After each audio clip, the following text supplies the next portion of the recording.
Assalamualaikum warahmatullahi wabarakatuh. Selamat pagi, selamat siang, dan selamat malam anak-anak di rumah. Hari ini sudah siap belajar ya? Jika sudah siap, yuk kita berdoa terlebih dahulu. Berdoa menurut kepercayaan dan keyakinan masing-masing. Berdoa dimulai. A'udzubillahiminasyaitonirrajim. Bismillahirrahmanirrahim. Raditu billahi rabba wa bil islami dina wa bi muhammadin nabiyya wa rasula. Rabbi zidni ilma wa rizukni fahma. Walhamdulillahi rabbil alamin. Amin.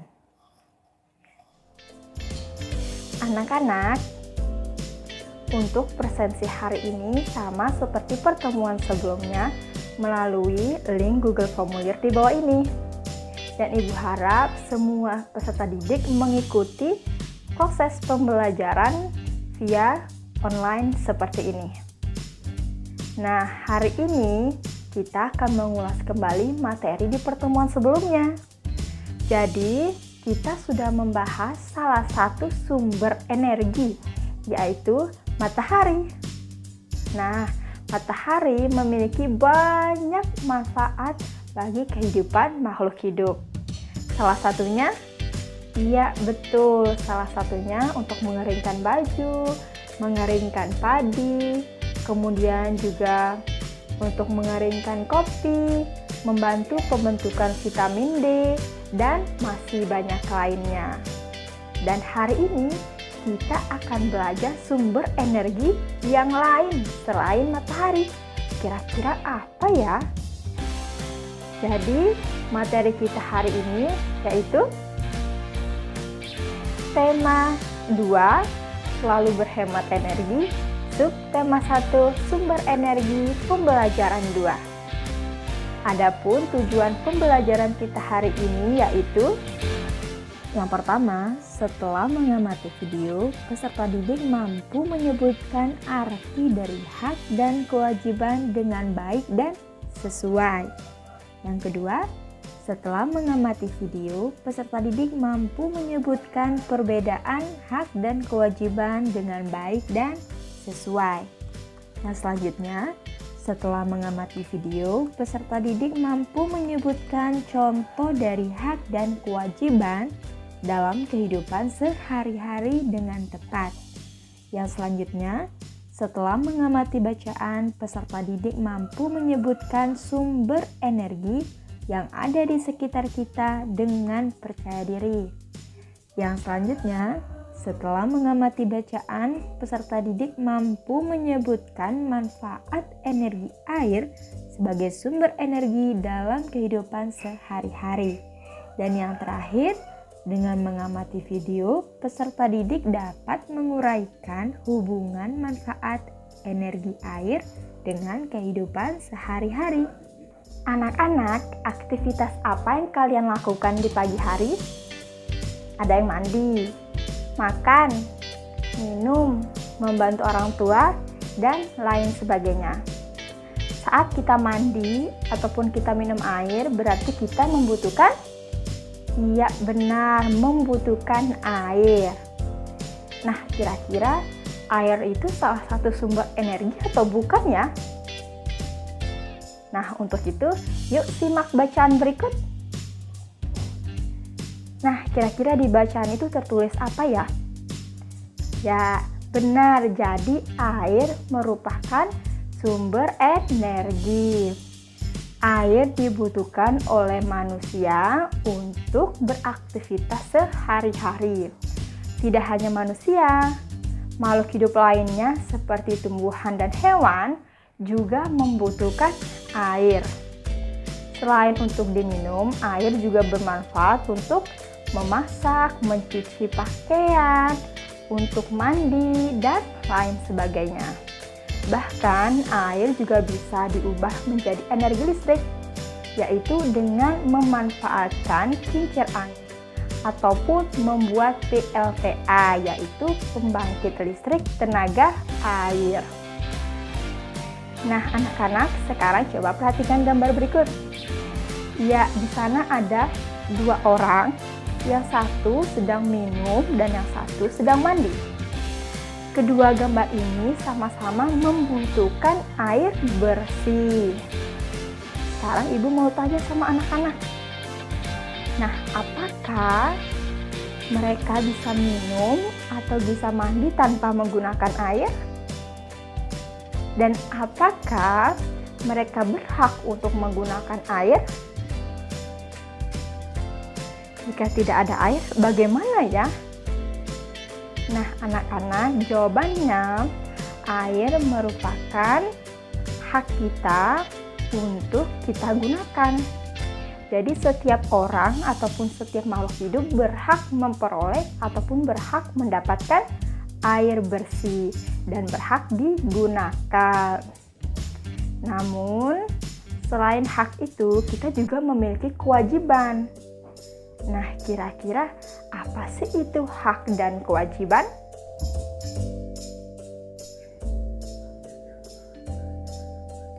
Dalam Kamus Besar Bahasa Indonesia, hak adalah sesuatu hal yang benar, milik, kepunyaan, kewenangan, kekuasaan untuk berbuat sesuatu karena telah ditentukan oleh aturan, undang-undang, dan sebagainya, atau kekuasaan yang benar atas sesuatu atau menuntut sesuatu derajat atau martabat. Secara umum, hak adalah sesuatu yang mutlak menjadi milik seseorang dan dalam penggunaannya tergantung kepada keputusan dan tindakan seseorang yang bersangkutan. Contohnya tadi, penggunaan air bersih. Nah, anak-anak, kira-kira contoh hak dalam kehidupan sosial apa saja ya? Yang pertama, mendapatkan penghidupan yang layak seperti pekerjaan. Yang selanjutnya, melakukan aktivitas dalam lingkungan sosial seperti bakti sosial dan lainnya. Mendapatkan fasilitas umum dari pemerintah serta hak untuk memperoleh pendidikan. Dan sekarang kita akan bahas kewajiban. Kewajiban itu apa sih? Menurut Kamus Besar Bahasa Indonesia, kewajiban adalah sesuatu yang diwajibkan atau sesuatu yang harus kita lakukan. Secara umum, kewajiban adalah beban yang harus dijalankan seseorang untuk memberikan sesuatu yang sudah semestinya diterima oleh orang lain atau pihak tertentu dan cenderung dituntut secara paksa. Nah, contoh-contoh kewajiban. Yang pertama, mempunyai keahlian dalam bidang tertentu sehingga bisa mendapatkan pekerjaan. Yang kedua, membantu orang yang membutuhkan sesuai dengan kemampuan. Menghemat pemakaian listrik dan air bersih, menggunakan telepon umum secara sesuai kebutuhan, dan ikut serta menjaga fasilitas umum. Anak-anak, sungguh menarik bukan materi kita hari ini? Dan sekarang kita akan mengulas kembali. Kira-kira apa saja sih materi kita hari ini? Tadi kita sudah belajar seputar sumber energi, yaitu air. Dan air memiliki banyak manfaat bagi kehidupan. Salah satunya, mencuci, untuk memasak, kemudian untuk mandi, minum, sebagai pembangkit tenaga listrik, dan lain sebagainya. Dalam pemanfaatan energi air sebagai sumber energi, kita juga perlu memperhatikan hak dan kewajiban kita. Jadi, antara hak dan kewajiban itu harus dijalankan secara bersamaan ataupun beriringan. Jadi, hak adalah suatu kuasa untuk menerima atau melakukan sesuatu. Sedangkan kewajiban adalah suatu beban yang dilakukan oleh seseorang untuk memperoleh sesuatu dan biasanya harus dilakukan sebagaimana mestinya. Biasanya kewajiban ini dilakukan sebelum ataupun untuk memenuhi dan memperoleh hak kita. Nah, salah satu contoh hak yaitu hak untuk memperoleh air bersih, kemudian hak untuk ikut bergabung dalam kegiatan masyarakat, dan lain sebagainya. Contoh dari kewajiban adalah 1. Kita memiliki kewajiban untuk membantu sesama sesuai dengan kemampuan kita. Kemudian kita juga memiliki kewajiban untuk menggunakan air sebagaimana mestinya. Jadi tidak boleh boros ataupun mubazir dalam penggunaan air. Nah, anak-anak sudah paham ya? Dan untuk menambah wawasan, Ibu akan beri tugas. Oke? Yang pertama yaitu sebutkan 5 manfaat dari penggunaan energi air dalam kehidupan sehari-hari. Dan yang kedua, silakan sebutkan masing-masing 5 contoh penggunaan hak dan kewajiban dalam kehidupan sehari-hari. Dan anak-anak, sampai sini dulu pertemuan kita hari ini. Jangan lupa untuk mengisi presensi karena hanya berlaku 1 kali 24 jam. Marilah kita tutup pembelajaran hari ini dengan sama-sama melafazkan alhamdulillah. Alhamdulillahirabbil alamin. Wassalamualaikum warahmatullahi wabarakatuh. Sampai bertemu di pertemuan selanjutnya.